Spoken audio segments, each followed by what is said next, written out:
Thank you. So I'm glad to see that you're practicing social distancing. That looks very nice. That's very good. I want to thank everybody for being here today. This morning I spoke with the leaders of the G7 nations, and they really had a good meeting. I think it was a very, very productive meeting. I also spoke with our nation's governors. And this afternoon we're announcing new guidelines for every American to follow over the next 15 days as we combat the virus. Each and every one of us has a critical role to play in stopping the spread and transmission of the virus. We did this today. This was done by a lot of very talented people, some of whom are standing with me, and that's available. And Dr. Birx will be speaking about that in just a few minutes. It's important for the young and healthy people to understand that while they may experience milder symptoms, they can easily spread this virus, and they will spread it indeed, putting countless others in harm's way. We especially worry about our senior citizens. The White House Task Force meets every day and continually updates guidelines based on the fast evolving situation that this has become all over the world. It's all over the world. It's incredible what's happened in such a short period of time. On the guidelines of the task force, the new modeling conducted by Dr. Birx and our consultation with governors, we've made the decision to further toughen the guidelines and blunt the infection now. We'd much rather be ahead of the curve than behind it, and that's what we are. Therefore, my administration is recommending that all Americans, including the young and healthy, work to engage in schooling from home when possible, avoid gathering in groups of more than 10 people, avoid discretionary travel, and avoid eating and drinking at bars, restaurants, and public food courts. If everyone makes this change or these critical changes and sacrifices now, we will rally together as one nation, and we will defeat the virus, and we're going to have a big celebration all together. With several weeks of focused action, we can turn the corner and turn it quickly. A lot of progress has been made. I'm also pleased to report today that a vaccine candidate has begun the phase 1 clinical trial. This is one of the fastest vaccine development launches in history, not even close. We're also racing to develop antiviral therapies and other treatments, and we've had some promising results, early results, but promising, to reduce the severity and the duration of the symptoms. And I have to say that our government is prepared to do whatever it takes. Whatever it takes, we're doing. We're doing it in every way. And with that, I'd like to just introduce Dr. Birx, who's going to discuss some of the things that we strongly recommend. Thank you. Thank you, Mr. President. I think you know over the last months, we've taken very bold action to stop the virus from coming to our shores. And because of that, we gained time to really get together and understand the progress across the globe of what has worked and what hasn't worked. We now need to appeal to every single American so that they can have their role in stopping the spread of this virus. We've talked about things before about washing your hands, but we really want to focus on if you are sick, no matter who you are, please stay home. If someone in your household is diagnosed with this virus, the entire household should quarantine in the house to prevent spread of the virus to others. The reason we're taking these strong and bold steps is because we know there is virus spread before you develop symptoms, and then we know that there's a large group, we don't know the precise percent yet, that actually is asymptomatic or has such mild cases that they continue to spread the virus. If your children are sick, please keep them home. Now to our older population or those with pre-existing medical conditions, everyone in the household needs to focus on protecting them. Everyone in the household. I want to speak particularly to our largest generation now, our millennials. I have the mom of 2 wonderful millennial young women who are bright and hardworking, and I will tell you what I told to them. They are the core group that will stop this virus. They're the group that communicates successfully, independent of picking up a phone. They intuitively know how to contact each other without being in large social gatherings. We're asking all of them to hold their gatherings to under 10 people, not just in bars and restaurants, but in homes. We really want people to be separated at this time, to be able to address this virus comprehensively that we cannot see, for which we don't have a vaccine or a therapeutic. The only thing we have right now is the amazing ingenuity and compassion of the American people. We're appealing to all Americans to take these steps, to protect each other and to ensure that the virus doesn't spread. These guidelines are very specific, they're very detailed.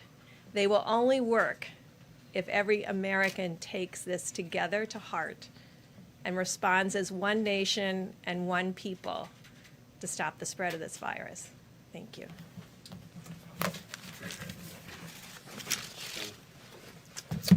Thank you very much, Dr. Birx. So just to connect with what I mentioned to you in previous discussions in this room, and Dr. Birx said it very well, that in order to be able to contain and curtail this epidemic to not reach its maximum capability, we have a two-pillar approach, one of which I believe has been very effective in preventing the substantial seeding, and namely the travel restrictions that we've discussed many times in this room. The other, equally, if not more important, is when you have infection in your own country, which we do, and I could read the numbers, but they're really essentially what we've seen yesterday, incremental increases both globally as well as in the United States, with the curve doing that. So therefore, the kinds of things that we do are containment and mitigation. What we're mentioning now, the guidelines, when you look at them carefully, I believe if the people in the United States take them seriously, because they were based on some rather serious consideration back and forth, some may look at them and say they're going to be really inconvenient for people. Some will look and say, well, maybe we've gone a little bit too far. They were well thought out. And the thing that I want to reemphasize, and I'll say it over and over again, when you're dealing with an emerging infectious diseases outbreak, you are always behind where you think you are if you think that today reflects where you really are.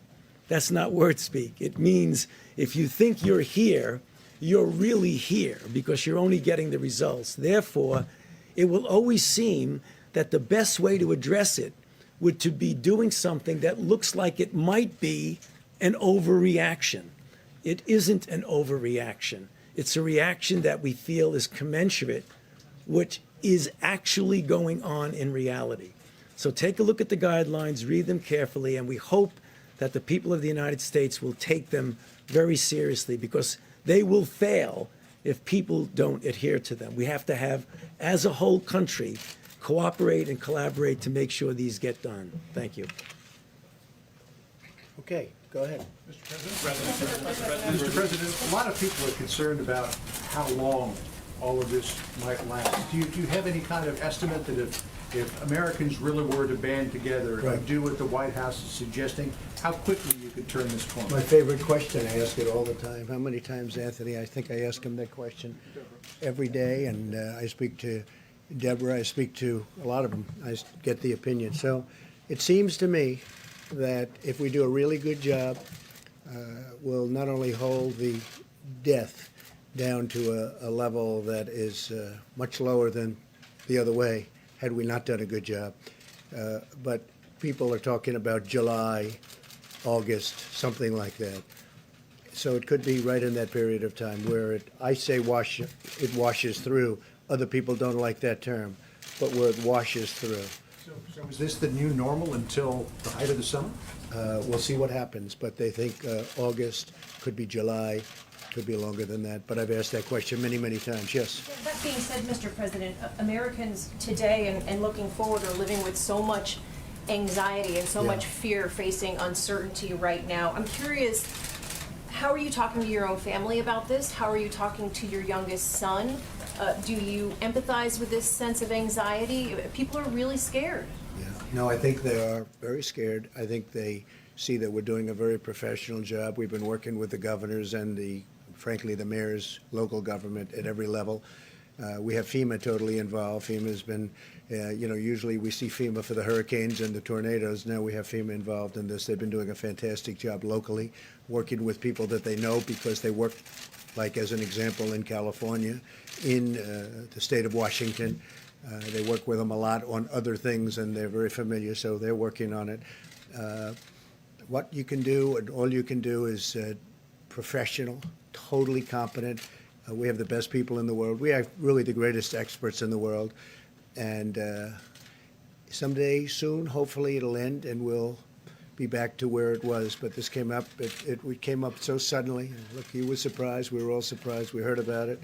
We heard about reports from China that something was happening, and all of a sudden we did make a good decision. We closed our borders to China very quickly, very rapidly. That was a otherwise we'd be in a very, as Tony has said numerous times, we'd be in a very bad position, much worse than we would be right now. You look at what's happening in other countries. Italy's having a very hard time. But I think that what we do, and I've spoken actually with my son. He says, "How bad is this?" It's bad. It's bad. But we're going to be hopefully a best case, not a worst case, and that's what we're working for. Yes. I think you can clear up some confusion on two key fronts. One is about your own test. The other is about containment efforts. Is the administration considering more aggressive containment options, like a quarantine, a national curfew, restricting Well, we have that domestic very air much. travel? Yeah, we have that very much, and we've been pretty aggressive. We were early with Europe, but we were very, very early with China and other places, and fortunately we were. And as far as containment here, we're coming out with strong suggestions, and it's becoming a little bit automatic. You look at people, they're not doing certain things. For instance, they're obviously not, I wouldn't say the restaurant business is booming, and bars and grills and all. People are self-containing to a large extent. We look forward to the day when we can get back to normal. To be Go ahead, what's your specific, second are question? you considering instituting a nationwide lockdown, a nationwide quarantine? The NSC knocked that down, but there's still some questions about how it all came At this to be. point, not nationwide, but well, there are some places in our nation that are not very affected at all. But we may look at certain areas, certain hotspots, as they call them. We'll be looking at that, but at this moment, no, we're not. The second question is, you said you had your coronavirus test Friday night. The White House doctor's office put out a statement around midnight Friday saying that no test was indicated. So when exactly was your test administered? Well, I sir? had my test. It was late Friday night, and the reason I did it was because I had no symptoms whatsoever. So the doctor said, "You have no symptoms, so we don't see any reason." But when I did the press conference on Friday, everybody was going crazy. Did you do the test? Did you do the test? So very late on Friday night, I did the test. And he may have put out, or the doctor may have put out something I don't know what time the letter went out. Maybe it was put out by somebody else. But the results came back, I believe, the following day. And we tested negative. But the question is, how could the White House doctor's office say a test wasn't indicated, implying that you hadn't had one when in fact you had? Well, I told them that, and I went totally by what they said, the doctors, more than one. They said you don't have any of the symptoms. They checked what you're supposed to check, and that I didn't have symptoms. But I did a test late on Friday night, and it came back probably 24 hours later or something. They sent it to the labs, came back later. Yeah, please. Mr. President, you had a teleconference with the nation's governors today. Yeah. And in that teleconference, you told them if they need things like respirators or masks to try to get it on their own. What did you mean by that, and what will the If federal they can government get do to them help? faster by getting them on their own, in other words, go through a supply chain that they may have, because the governors, during normal times, the governors buy a lot of things, not necessarily through federal government. If they're able to get ventilators, respirators, if they're able to get certain things without having to go through the longer process of federal government, we have stockpiles now, and we're ordering tremendous numbers of ventilators, respirators, masks, and they're ordered, and they're coming, and we have quite a few at this point. I think, Mike, we have a lot. But if they can get them directly, it's always going to be faster if they can get them directly if they need them. And I've given them authorization to order directly. Go ahead, please. Mr. President, one of the big weaknesses in our healthcare system is surge capacity for medical facilities, and I wanted Right. to ask, what precautions, what planning is being done to get China was able to build hospitals in a matter of days. Are you prepared to use the Corps of Engineers or FEMA to start building surge capacity that we may need in a couple weeks? Well, first of all, we hope we don't get there, and that's what we're doing, and that's why we're taking a very strict look at this. But we also are looking at areas, and not only looking, we're expanding certain areas. We're taking over buildings that aren't used. We're doing a lot in that regard. We hope we don't have to get there, but we are doing a lot in that regard. Mr. President, could you clarify something?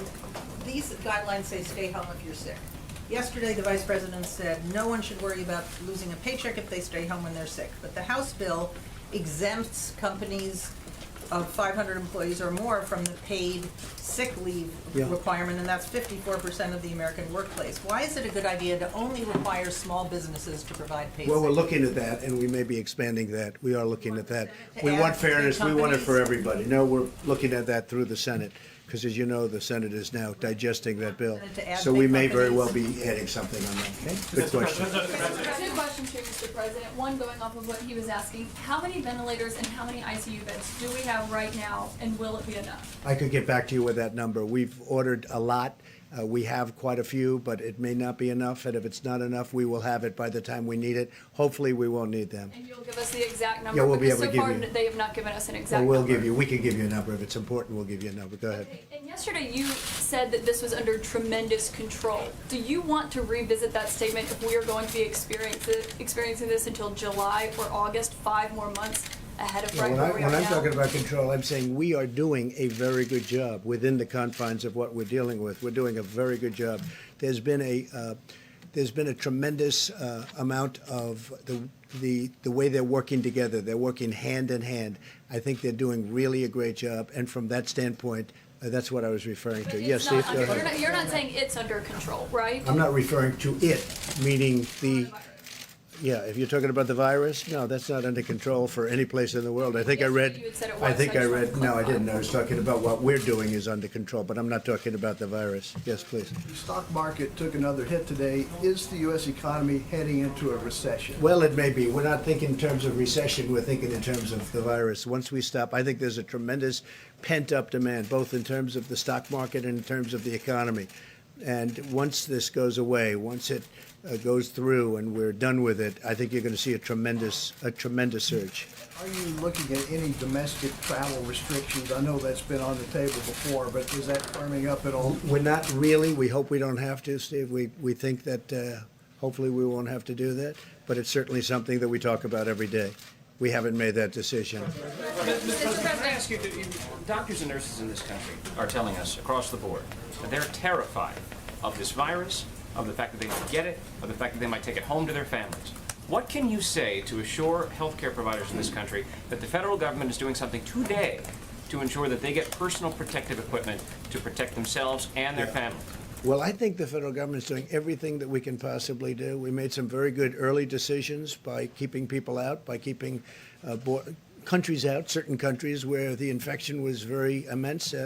I notice a lot of people are talking about South Korea because they've done a good job on one side, but on the other side, tremendous problems at the beginning. They had tremendous problems and great numbers of death. I think that we've done a fantastic job from just about every standpoint. With that being said, you look, no matter where you look, this is something, it's an invisible enemy. And, but we are speaking all the time, not only with the people, but also the professional people, the nurses, the doctors. They have been doing a fantastic job. We are also working very much on getting them the kind of equipment that they need. And for the most part, they either have it or they will be getting it.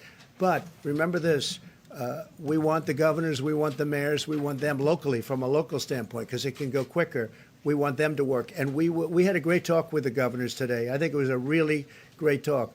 There's a tremendous coordination. There's a tremendous spirit that we have together with the governors. And that's pretty much, for the most part, bipartisan. Yeah. Mr. President, you told John that you think this could wash through, as you said, July, August. You just told Steve when he asked you about a possibility of recession. You said it may be. I'm curious, if there is a recession, when do you think that might hit? Well, I don't number one, determine recession. I just say this. We have an invisible enemy. We have a problem that a month ago nobody ever thought about. Nobody in the, I've read about it. I read about many years ago, 1917, 1918. I've seen all of the different problems similar to this that we've had. This is a bad one. This is a very bad one. This is bad in the sense that it's so contagious. It's just so contagious, sort of record-setting type contagion. And the good part is the young people they do very well, and healthy people do very well. Very, very bad for older people, especially older people with problems. My focus is really on getting rid of this problem, this virus problem. Once we do that, everything else is going to fall into place. Yes, please. Mr. President, a lot of rumors last night that you were going to put in a national curfew. Yeah. Or some kind of, texting I've been stuff. reading. I've been watching. Right, exactly. Me too. Your people were saying this is a foreign disinformation campaign. Is that what's going on? Are people messing with us on the internet? Well, I don't know. I mean, that I can't tell you if they are or not. And, I think a lot of the media actually has been very fair. I think people are pulling together on this. I really think the media has been very fair. I think it could be that you have some foreign groups that are playing games, but it doesn't matter. We haven't really determined to do that at all, and hopefully we won't have to. That's a very big step. It's a step we can take, but we have not decided to do it. Jennifer, go. Mr. President, two things, one on airlines and one on Yes. Jeff Bezos. Can you talk a little bit specifically about what you'd like to do to help the airlines, first of all? And then second of all, we heard that Jeff Bezos has been in contact with the White House daily. Can you say what he's been asking for or proposing? Well, I've heard that's true. I don't know that for a fact, but I know that some of my people have, as I understand it, been dealing with them or with him, and that's nice. We've had tremendous support from a lot of people that can help, and I believe he was one of them. As far as the airlines are concerned, the airlines, we're going to back the airlines 100%. It's not their fault. It's nobody's fault unless you go to the original source, but it's nobody's fault. And we're going to be in a position to help the airlines very much. We've told the airlines we're going to help them. They want $25 billion. Well, we're going to be helping, we're going to be backstopping the airlines. We're going to be helping them very much, John. It's very important. What do you do about the stock market, sir? $25 billion for the passenger carriers and $4 billion for cargo? We're going to be looking at it very strongly. We have to back the airlines. It's not their fault. In fact, they were having a record season. Everybody was. They were having record seasons, and then this came out, and it came out from nowhere. So not their fault, but we're going to be backing the airline, yeah. The stocks continue to fall today. Would the White House support negative rates? Best thing I can do for the stock market is we have to get through this crisis. That's what I can do. That's the best thing we can do. That's what I think about. Once this virus is gone, I think you're going to have a stock market like nobody's ever seen before. Thank you, Mr. President. Will be voting tomorrow, Mr. President? Mr. President, the other day you said you don't take He'll be back in a responsibility. sec. He'll be back in a second. I think the question that I think maybe John asked about until July, the guidelines are a 15-day trial guideline to be reconsidering. It isn't that these guidelines are now going to be in effect until July. What the president was saying is that the trajectory of the outbreak may go till then. Make sure we don't think that these are solid in stone till July. Yeah. That would be the outside number, yeah. Mr. President. Mr. President, you've been criticized. Hold it 1 second, please, go ahead. To follow up, Senate Republicans, do you want Senate Republicans to change the package that passed the House last week, even though you I think they may decided make it on even better. Look, they're working together very well with the House. They're working very much in unison, like the question before.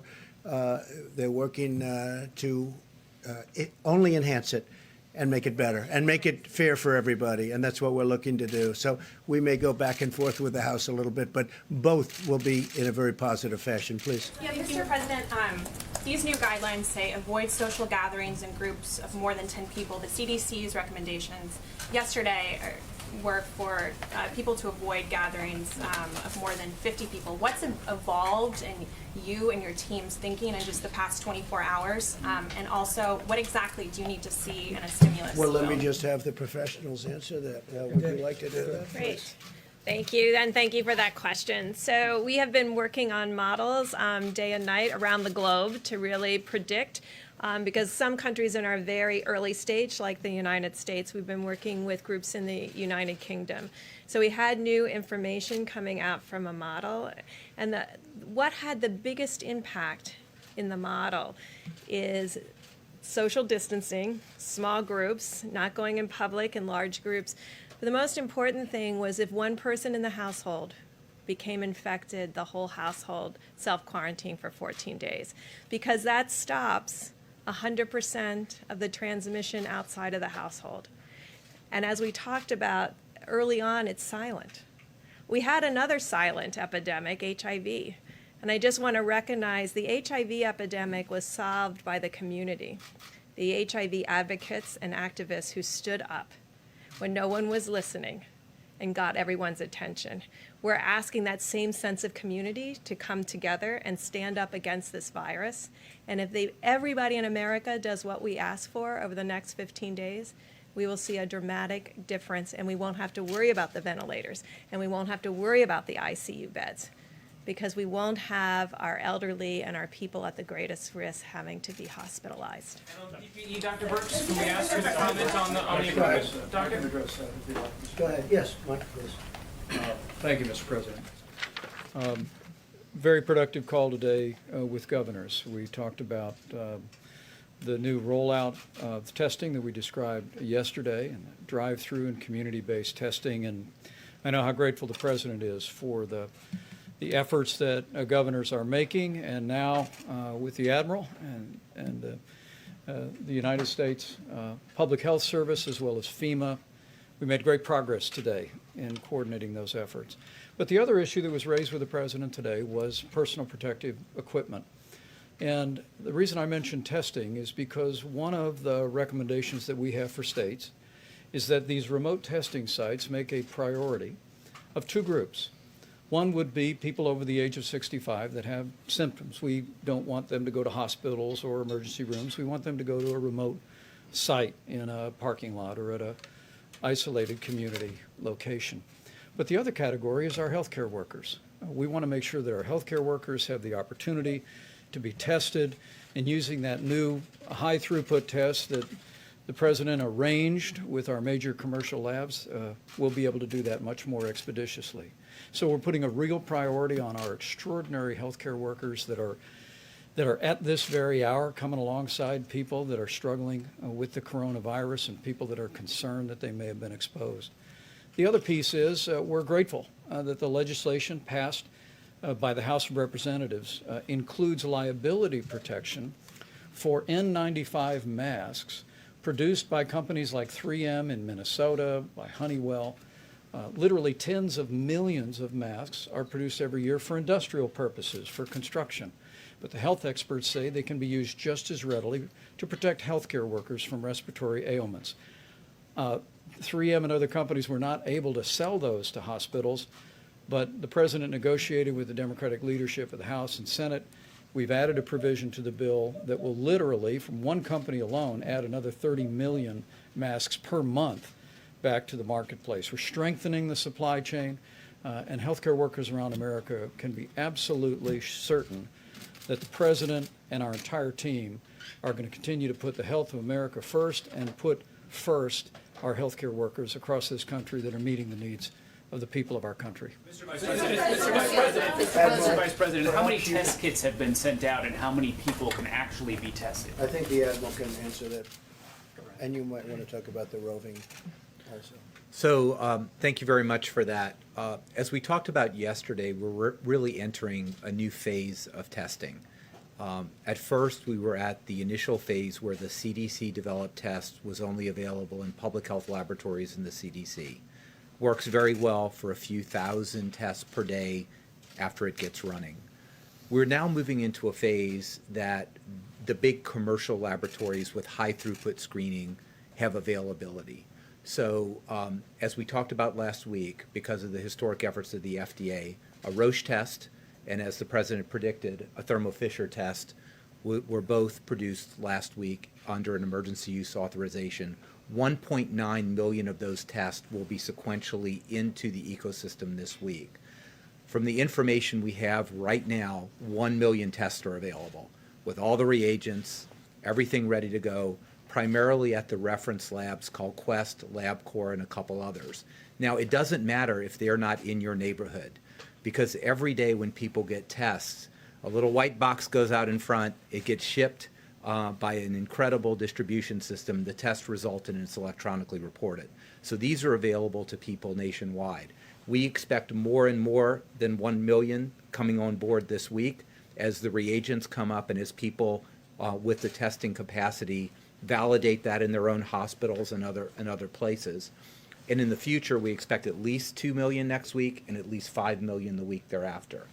There are also a whole growth of what's called laboratory determined testing or laboratory derived testing, where individual laboratories, because of the regulatory deregulation of the FDA, can develop their own tests and start using them. So if you're a CLIA certified lab with complexity, you can do that. So the point is, testing is now entering sort of what we normally do in the healthcare system, where big labs in a high throughput basis receive these through normal channels. So that part of it is really underway. Do you know how many Americans have actually been tested?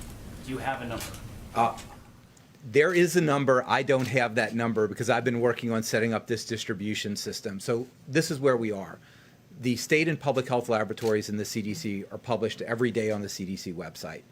The CDC gets feeds from LabCorp and Quest, and they get that on a daily basis. What is not being received right now, and Ambassador Birx is fixing, is that these homegrown tests in highly complex labs don't necessarily get reported in the system. However, as we move forward, particularly in the commercial phase of where we are right now, we expect about 80 to 85% of the tests to flow right into the CDC. We know them. That's not good enough for Ambassador Birx. She wants 100, and we'll work on that. So I think just to put it a different way, a lot of testing has been going on, and I don't believe anybody's been able to do what we're doing and what we will be doing. And let me just say that we talked about the drive-through testing yesterday.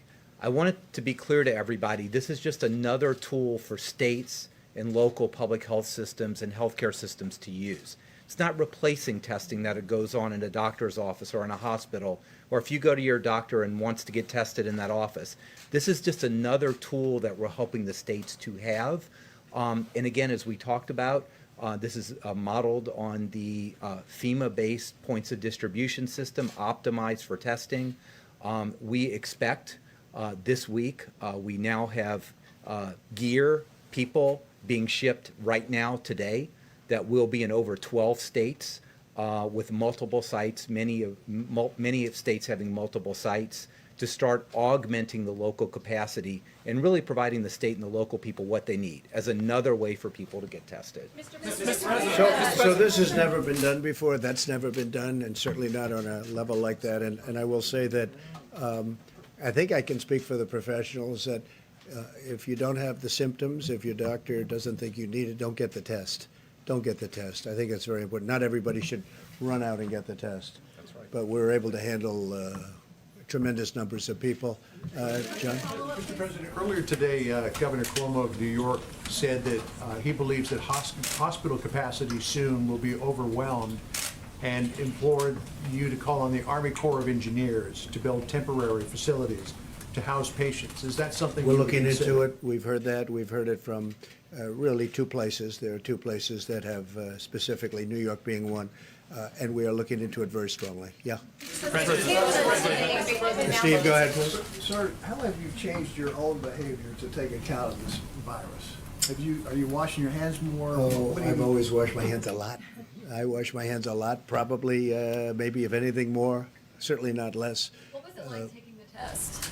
It's not something I want to do every day, I can tell you that. It's, it's a little bit of good doctors in the White House, but it's a test. It's a test. It's a medical test. Nothing pleasant about it. You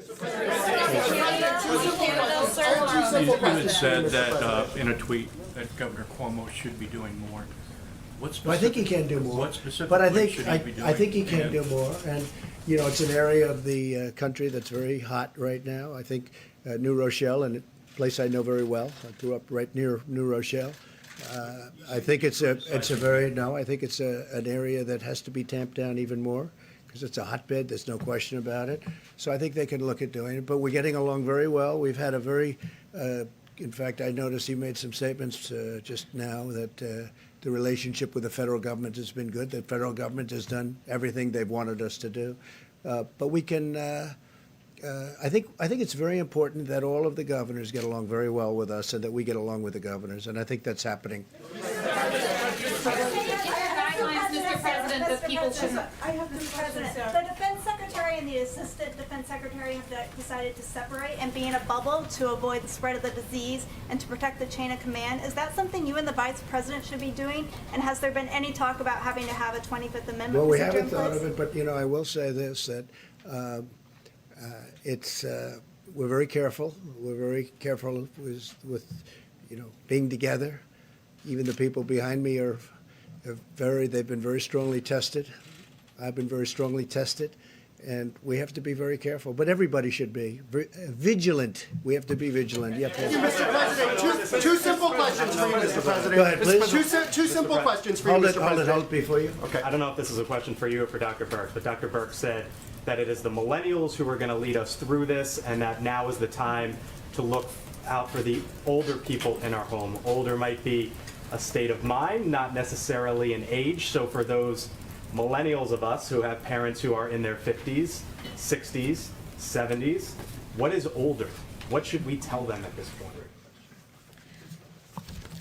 Well, if I was Dr. Fauci, I would tell you there's a physiologic age and a numerical age. So older people with pre-existing conditions. And what do we mean by that? Significant heart disease, significant kidney disease, significant lung disease, any immunosuppression, any recent treatment for cancer, any of those pieces in any household. Now, why do I think the millennials are the key? Because they're the ones that are out and about. And they're the most likely to be in social gatherings. And they're the most likely to be the least symptomatic. And I think we've always heard about the greatest generation. We're protecting the greatest generation right now and the children of the greatest generation. And I think the millennials can help us tremendously by having, plus they need to communicate with each other. Public health people like myself don't always come out with compelling and exciting messages that a 25 to 35-year-old may find interesting and something they will take to heart. But millennials can speak to one another about how important it is in this moment to protect all of the people. Now, you could be 40 and have a significant medical condition and be of substantial risk. You could be 30 and having come through Hodgkin's disease or non-Hodgkin's lymphoma and be of a significant risk. So there are risk groups in every age group, but there's more millennials now than any other cohort, and they can help us at this moment. Mr. President, thank you very much. Thank you very much, Mr. President. You already talked. Mr. President, the other day you said that you were not responsible for the testing shortfall. Very simple question. Does the buck stop with you? And on a scale of 1 to 10, how would you rate your response to this crisis? I'd rate it a 10. I think we've done a great job. And it started with the fact that we kept a very highly infected country, despite all of even the professionals saying, no, it's too early to do that. We were very, very early with respect to China. And we would have a whole different situation in this country if we didn't do that. I would rate it I would rate ourselves and the professionals. I think the professionals have done a fantastic job. As far as the testing, you heard the Admiral. I think the testing that we've done, we really took over an obsolete system, or put it maybe in a different way, a system that wasn't meant to do anything like this. We took it over, and we're doing something that's never been done in this country. And I think that we are doing very well. We took the system, we worked with the system we had, and we broke down the system purposely. We broke it down in order to do what we're doing now. And within a short period of time, and even now, we're testing tremendous numbers of people. And ultimately, you're saying it will be what? It will be up to how many people will we be able to test? We certainly expect with the high throughput testing that that's no longer a barrier. The barrier is actually doing the test on a person. And I'm sure, as the president would inform you, In order to do the test, a healthcare provider needs to dress in full personal protective equipment, and there's a swab that's put in the back of the nose all the way to the back of the throat. It's called a nasopharyngeal swab, which is then put in media. The next person who has to get tested, that healthcare provider has to change all the personal protective equipment. When you put that in, it's highly likely a person coughs or sneezes, so you're at risk. So that's what we're trying to fix now by the mobile platforms, by all the things we're doing, is to enable sort of high throughput of this swabbing. And we're doing some technological things too that might be breakthroughs to make it much faster. But we certainly expect that from thousands of people per day, we will be at the tens of thousands of people per day this week, according to those who are. Does the buck stop with you, Mr. President? Does the buck stop with you? Yeah, normally, but I think when you hear the, this has never been done before in this country. If you look back, take a look at some of the things that took place in 09 or 11 or whatever it may have been. They never did. Nobody's ever done anything like what we're doing. Now, I will also say, Admiral, I think we can say that we're also getting this ready for the future, so that when we have a future problem, if and when, and hopefully we don't have anything like this, but if there is, we're going to be we're going to be starting off from a much higher plateau, because we were at a very, very low base. We had a system that was not meant for this. It was a smaller system. It was meant for a much different purpose. And for that purpose, it was fine, but not for this purpose. So we broke down the system, and now we have something that's going to be, and is very special, and is ready for future problems. I think we can say that very strongly. Yeah. Go ahead, please. Thank you, Mr. President. Yes. How close are you to shutting down America's northern border with Canada? And could you also speak to the fact about the elections that are supposed to be taking place tomorrow? Is it your advice that those states postpone those elections? Well, I'd leave that up to the states. It's a big thing, postponing an election. I think, to me, that really goes to the heart of what we're all about. I think postponing an election is a very tough thing. I know they're doing, because they've been in touch with us, they're doing it very carefully. They're spreading people out at great distances, as you can see. And I think they'll do it very safely. I hope they do it very safely. But I think postponing elections is it's not a very good thing. They have lots of room in a lot of the electoral places, and I think that they will do it very well. But I think postponing is unnecessary. On the northern border, sir, how close are you to We shutting think it about down? it. We think about it. If we don't have to do it, that'll be good. We have very strong emergency powers when it comes to something like this, both on the southern and the northern borders. And we are talking about different things, but we'll see. Right now, we have not decided to do that. Steve? Can we get Dr. Fauci to talk about the vaccine trial today and whether the timetable for a vaccine is it possible to accelerate, or is it still 12 to 18 months? So, thank you for that question. The vaccine candidate that was given the first injections for the first person took place today. You might recall when we first started, I said it would be 2 to 3 months, and if we did that, that would be the fastest we've ever gone from obtaining the sequence to being able to do a phase 1 trial. This has been now 65 days, which I believe is the record. What it is, it's a trial of 45 normal individuals between the ages of 18 and 55. The trial is taking place in Seattle.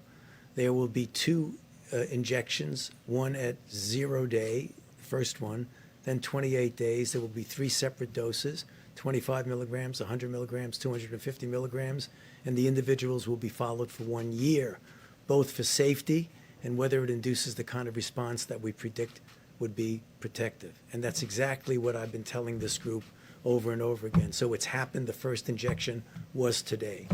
Sir, the market just closed down 3,000, almost 13%. Your response to the market close, sir? Is pregnancy an underlying Thank you. condition? Dr. Fauci, is there guidance for someone who may have felt sick but then feels better, so you had symptoms but you no longer do, your fever's gone away? How long would you stay home after that point? That's not clear from the guidelines. Well, if you are positive for the infection, if you have coronavirus, it is less how you feel than whether or not you're still shedding virus. So the general issue about letting people out of a facility, who, for example, a hospital or whatever, who have been infected, you need 2 negative cultures, the same way that was just described, 24 hours apart. Dr. Fauci,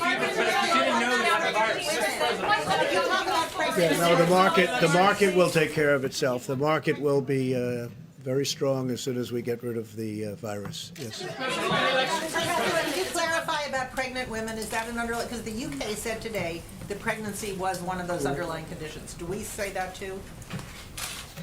There's very little data in pregnant women. I think about a week ago, I said the reports that came in from China, from the Chinese CDC, of the 9 women who were documented to be pregnant and have coronavirus in their last trimester, delivered healthy children, and they themselves were healthy and recovered.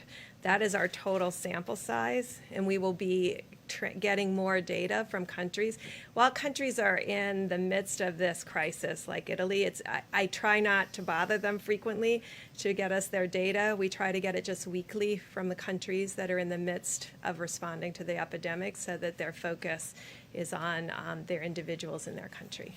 Mr. President, any comment on what people like Devin Nunes, the governor of Oklahoma, have been saying, encouraging people to go out to restaurants, which goes directly against what this advice in your guidelines says? No, I haven't heard that. I haven't heard that from Devin or anybody else. Should they stop saying that?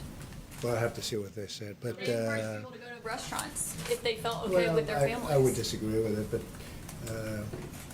right now we don't have an order one way or the other. We don't have an order, but I think it's probably better that you don't, especially in certain areas. Oklahoma doesn't have a tremendous problem. Oklahoma, you said the governor of Oklahoma. Devin Nunes And is Devin. another. Yeah, well, I hadn't heard that. So should they be doing that, or should they not be doing Well, that it's in adverse to Oklahoma? what the professionals are saying. That's, you know. And what you're saying in your guidelines, Yeah. that people shouldn't No, be going it's to adverse, restaurants. but I'll take a look at it. Absolutely. I don't know who would be best to answer this question, maybe Secretary Hayes or Dr. Fauci. School districts across the country are closing down, yet for the most part, daycare centers remain open, and considering that children can sometimes be asymptomatic carriers and go home to older individuals, are there any recommendations about daycare settings?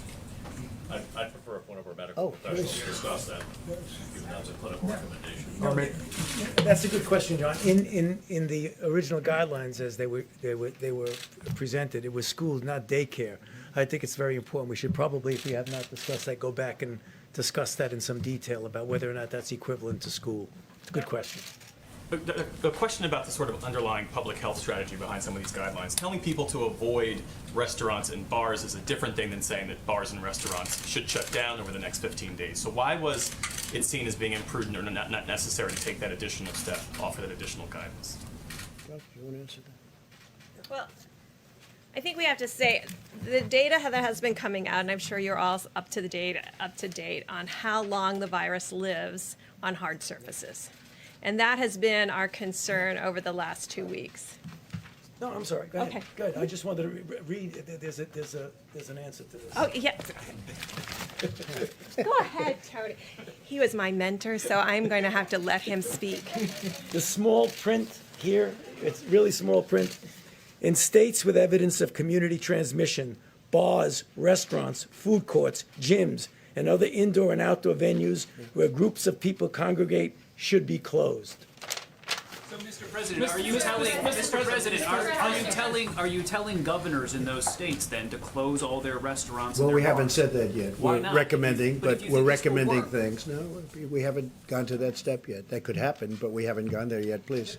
So on the election, you're saying it's a bad thing to postpone it, but if you got the 10-person maximum, guideline, in a practical sense, can you have rallies? Can you primaries surely gather more than 10 Well, people? hopefully this How's it gonna will work? pass through, and hopefully that we'll have, everybody will be going to restaurants and flying and being on cruise ships and all of these different things that we do.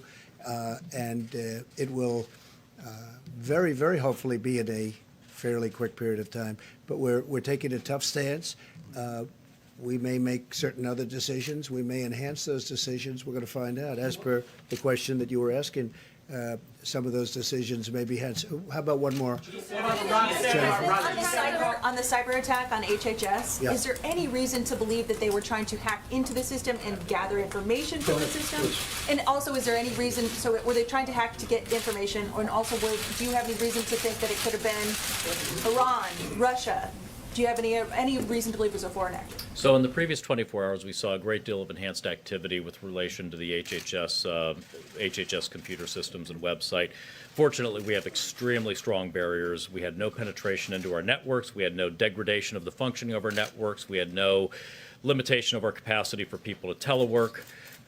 We've taken very strong defensive actions. The source of this enhanced activity remains under investigation, so I wouldn't want to speculate on the source of it, but there was no data breach or no degradation in terms of our ability to function and serve our important mission here. Thank you. Mr. Vice Mr. President, have you been what are you tested looking yet? for in another Sir, have stimulus you been package, tested? sir? Could you speak to that? One thing Mike just said, it's very important to get out that this is for the next, what we're talking about, much of what we're talking about is for the next 15 days. Mike, go ahead. Mr. Vice President, have you been tested? I've not been tested yet. I'm in regular consultation with the White House physician, and he said I've not been exposed to anyone for any period of time that had the coronavirus, and that my wife and I have no symptoms. But we're checking our temperature regularly every day, and we'll continue to follow guidance, which I think may be a good place to land at the end of the day. And that is, as we expand testing rapidly around the country through the new public-private partnership that the President facilitated, we want the test to be available for people who have symptoms, people who have symptoms and are in vulnerable populations, and our healthcare workers, to make sure that they can have the peace of mind that they're doing their jobs and they're properly protected. And so our best counsel, the counsel of the experts, is if you have a question, call your doctor, call your healthcare provider, ask whether or not you should be tested, and that's what my family's doing as well. Let me just emphasize one more point, if I can. The President asked the task force to continuously review the data and the information that we have, not only in this country, but from around the world, to give the best guidance to state leadership and local healthcare leadership and all of the American people about how to keep themselves, their family, and their community safe. This guidance for the next 15 days is what our experts say is the best opportunity we have to lower the infection rate over the entire course of the coronavirus. Just as the President did by suspending travel from China, just as he did with travel advisories and screening from Italy and South Korea, just as we've done with Europe and at midnight tonight with the UK and Ireland. We'll continue to take very decisive steps to lower the spread of the coronavirus. But we want every American to know, and we would ask all of you in the media to spread the word of the American people that this is advice on behalf of the President of the United States to every American, what you can do over the next 15 days to prevent the spread of the coronavirus. And we're calling on every American to do your part, because together we'll get through this and we'll find our way forward. Mr. President, Just one more, Steve, go ahead, please. Mr. President, what do you think of this? G7 Yeah, video we had a conference G7. today. What was the upshot of It that? And was, are you still going to be able to meet at Camp David? I think Well, it it's looks in like June. it. And are you confident in their responses, as you are with I'm your very own? confident in there. They're in a position that some of them are in a rough position, if you look at a couple of them, and some are heading toward pretty rough territory. We had a very good conference. It was a teleconference. Everybody was on the phone, every leader. And almost 100% was devoted to the subject that we're talking about today. And they are working very hard. And they're very concerned, obviously, but they're working very hard. But I would say just about all of it was, Steve, all of it was devoted to what we're talking about. Hold that summit at Camp David? I think so. I mean, so far it seems we didn't even discuss that. Still a ways off, but it was a very good discussion, and they have. There's a great camaraderie. There's a great togetherness. I think I can say that very, very strongly. Thank you all very much. Thank you. Thank you very much. For the airline, Mr. President,